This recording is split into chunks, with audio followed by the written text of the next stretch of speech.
"Sir, there's a bomb in your car." The piercing scream of a 9-year-old boy echoed across the cobblestone courtyard of Dunvegan Castle Estate, the ancestral home that Omar al-Rashid, 44, had purchased 3 years ago.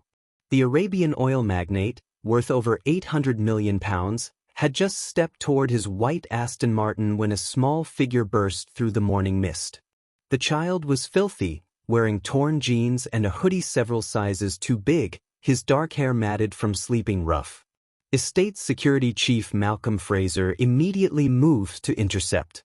"Get away from here, ye wee vagrant!" Malcolm shouted in his thick Highland accent, grabbing the boy's thin arm. But the child fought with desperate strength. "Please, sir," he screamed, looking directly at Omar through the car window. "She put a bomb in your car last night. You'll die if you start it." Omar's hand froze on the door handle. Something in the boy's voice, raw terror, genuine panic, made him step back. The morning fog seemed to thicken around them as silence fell over the estate. "Release him, Malcolm," Omar said quietly, his Arabic accent lending gravity to the words. The boy was shaking, not from the Scottish chill, but from pure fear. His green eyes, too old for his young face, locked onto Omar's with disturbing intensity. "How do you know my name, child? And what bomb?" Omar asked, approaching carefully. "I saw her," the boy gasped between sobs. "The red-haired woman. She was under your car with wires and a black box. I heard her on the phone saying you wouldn't survive the trip to Glasgow." Omar felt ice spread through his veins. Yasmin Al-Farouk, 32, the mother of his 3-year-old daughter Layla, had been acting strangely for weeks. She'd canceled their planned trip to Dubai, claiming their daughter was ill.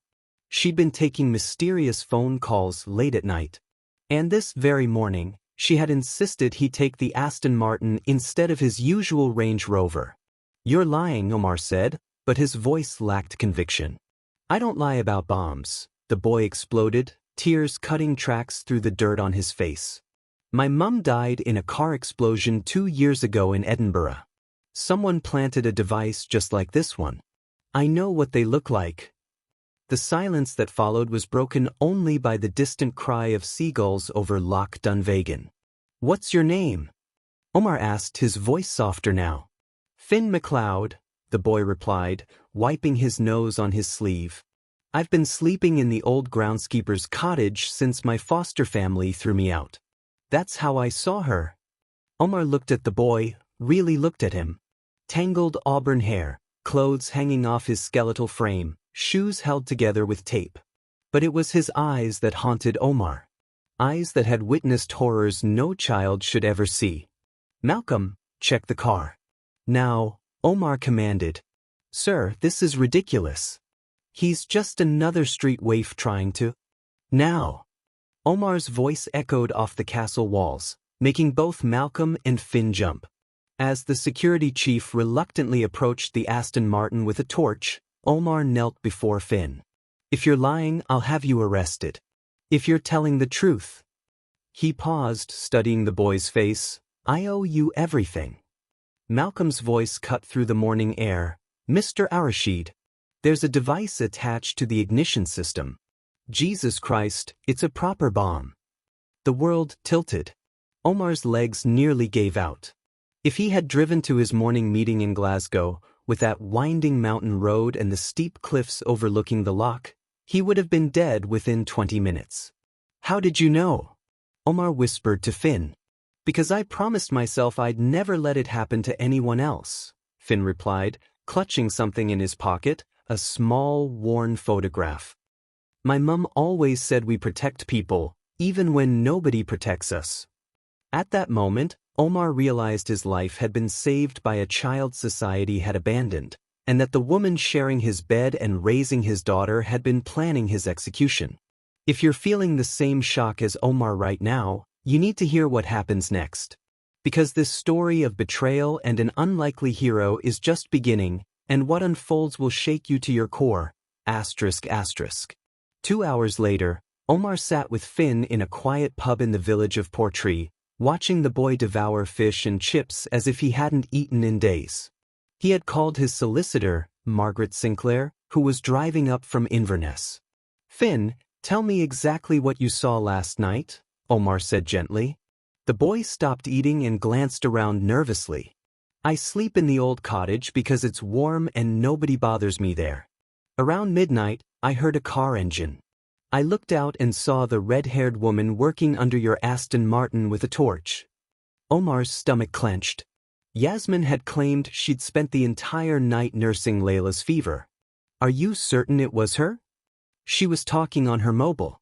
I heard her say, when he drives to Glasgow tomorrow, the road will do the rest. Then she said something about insurance money and starting fresh in Monaco." At that moment, Margaret Sinclair arrived, a sharp-eyed woman of 50, Omar's solicitor for a decade. After hearing Finn's account, her expression darkened.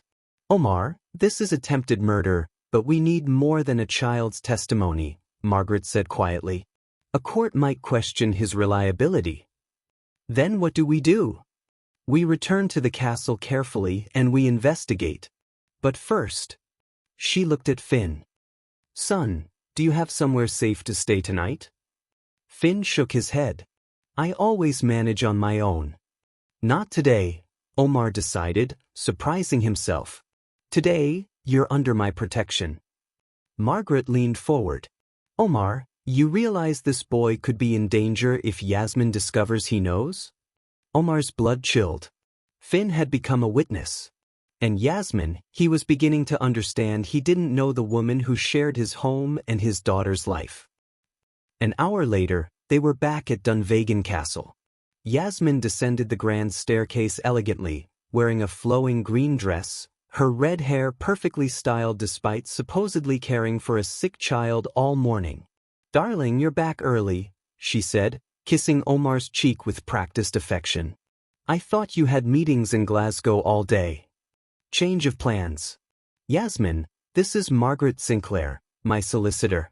And this is Finn." Yasmin's emerald eyes fixed on the boy, and Omar caught something he'd never noticed before, a flash of pure panic. Quick, but unmistakable. "A child?" Yasmin said, forcing a smile. "Why is there a dirty street child in our home?" "He saved my life today," Omar replied, watching every micro-expression on her face. "What do you mean?" Her voice climbed an octave. "Someone planted a bomb in the Aston Martin during the night. The explosion would have killed me on the Glasgow road." Yasmin pressed her hand to her chest in theatrical shock. "My God, that's horrible. Who would do such a thing? Thank heavens you didn't drive it." Finn stepped behind Omar, his small hands gripping the back of Omar's jacket. The boy was trembling. "We don't know yet," Omar lied smoothly. "But Margaret will coordinate the investigation with the police." Of course. But I need to check on Layla." "This news has made me feel faint," Yasmin said, hurrying back upstairs. As soon as she disappeared, Margaret whispered, "She's lying. Every tell in the book, pitch change, defensive posturing, deflection." "I know. The question is why?" Margaret opened her briefcase and produced documents. "While you were at the pub, I made some calls.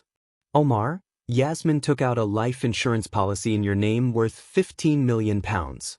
3 months ago." Omar felt the air leave his lungs. 15 million? I never signed anything." "Your signature is here." Margaret showed him the papers. "But look at this watermark. It's a forgery and a good one." Finn tugged Omar's sleeve urgently. "Mr. Al-Rashid, the woman upstairs. She's coming down and she's carrying something metal." They turned to see Yasmin standing at the top of the staircase, holding a large kitchen knife, her elegant facade completely gone.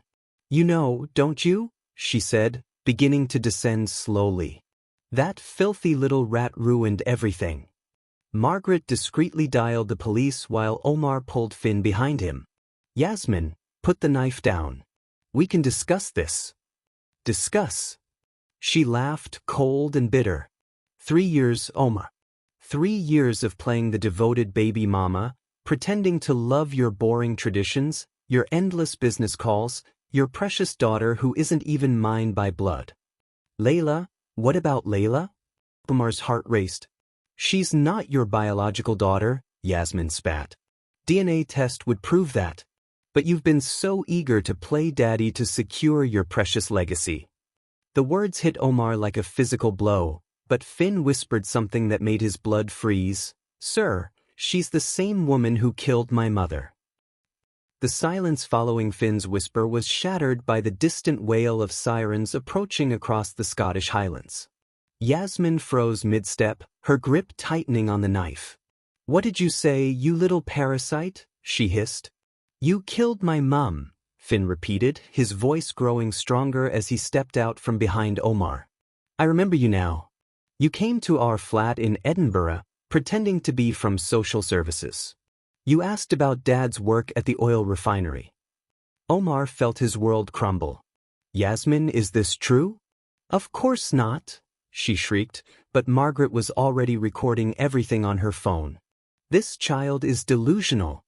My father discovered you were stealing from Petrotech Industries, Finn continued, tears streaming down his face but his voice steady.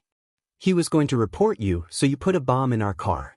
Just like you tried to do to Mr. Al-Rashid. Yasmin descended 3 more steps, now only meters away from them. Shut up. Shut up. At that moment, Margaret revealed something that made everyone freeze. Yasmin, or should I call you by your real name? Scarlett Morrison? Yasmin's elegant mask finally shattered completely, revealing the face of a cornered predator. How do you know that name? She whispered. Because I spent the last 2 hours investigating you properly, Margaret replied coldly, pulling more documents from her briefcase. Scarlett Morrison, wanted by Interpol for insurance fraud across 6 countries. Always the same method: seduce wealthy men, establish maternal connections, take out massive policies, then arrange tragic accidents. Omar felt sick. How many?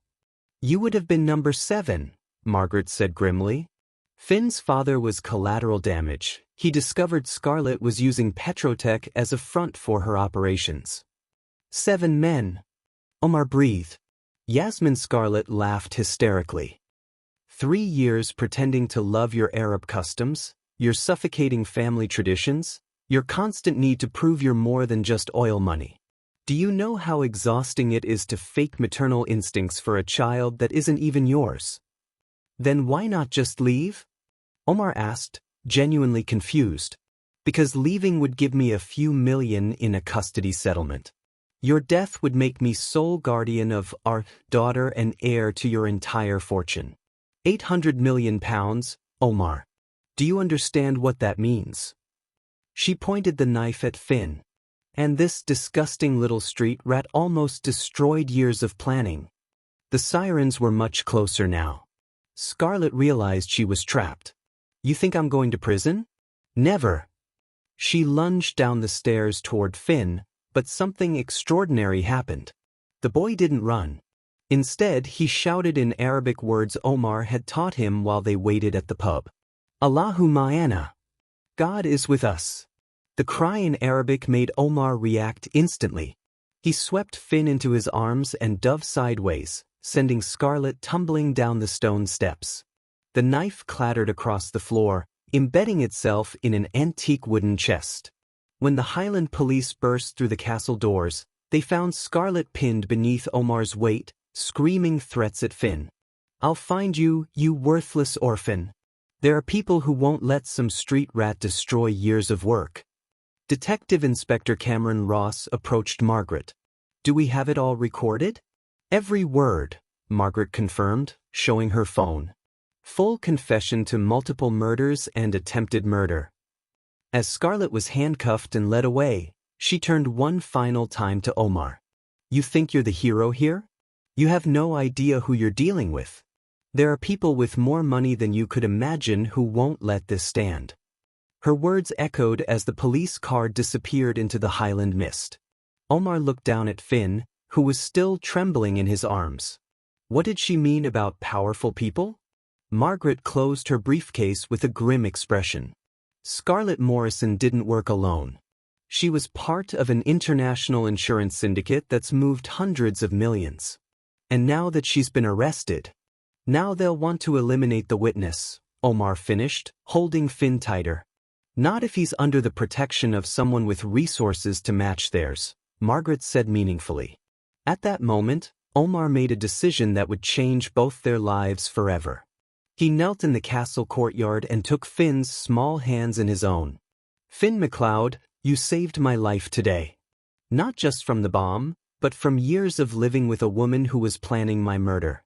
Now it's my turn to save you. How? Finn asked, his voice small. Would you like to have a real family again? A father who would never let anyone hurt you? Finn's eyes filled with tears, but for the first time, they were tears of hope. You'd want me as your son? I can't think of anyone braver or more deserving, Omar said, his own voice thick with emotion. And Margaret will make sure you're protected throughout the entire process. Finn threw his arms around Omar's neck, sobbing. I promise I'll be good. I promise I won't cause trouble. You're perfect exactly as you are, Omar whispered. You're the most courageous son any father could ask for. Months later, the Edinburgh High Court was packed as the final verdict was read.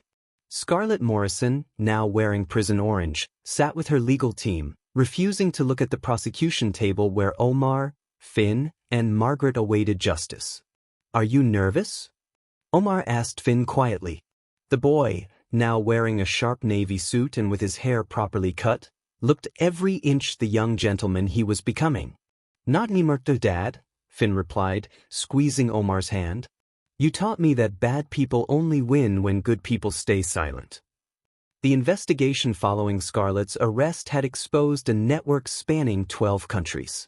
17 people were arrested, including Scarlett's handler, a corrupt insurance executive who had orchestrated the murders of at least 23 wealthy individuals across Europe and the Middle East. The court is now in session, announced the clerk. Scarlett Morrison, you have been found guilty of first-degree murder, attempted murder, fraud, and criminal conspiracy. For the deaths of James MacLeod and Patricia MacLeod, and the attempted murder of Omar al-Rashid, you are sentenced to life imprisonment without possibility of parole. The judge's gavel echoed through the courtroom. Scarlett finally looked at Finn, but instead of fear in the boy's eyes, she found something that clearly disturbed her more: pity. Finn whispered to Omar, I feel sorry for her, Dad. She'll never know what it's like to have a real family. Omar smiled, immensely proud of his son's compassion. That's what makes you special, ya Waladi. Your heart is too big to hold hatred. After the sentencing, they visited Margaret's office to finalize the last adoption paperwork. Finn's transformation had been remarkable. He excelled at his new school in Inverness, had discovered a talent for mathematics and chess, and had chosen to keep both his original surname and Omar's, becoming Finn MacLeod al-Rashid. The recovered assets from Scarlett's accounts, Margaret began, the £5 million stolen from her previous victims' families, has been returned to the surviving relatives, Omar finished. And the remainder goes to the foundation. The Highland Hope Foundation, Finn said proudly. We've helped 67 children find homes, and I meet every single one of them. 8 months earlier, Omar al-Rashid had been a successful but isolated businessman, nearly murdered by a woman he'd trusted with his life and his daughter's future. Today, he was the father of an extraordinary boy who had taught him that true courage comes in the smallest packages and that family is built on choice, not blood. As for little Layla, DNA tests had confirmed she wasn't Omar's biological daughter, but he'd legally adopted her as well. Scarlett had abandoned her completely, but Finn had become the most devoted big brother imaginable. Dad, Finn said as they walked down Edinburgh's Royal Mile toward their car, do you think my parents would be proud of me?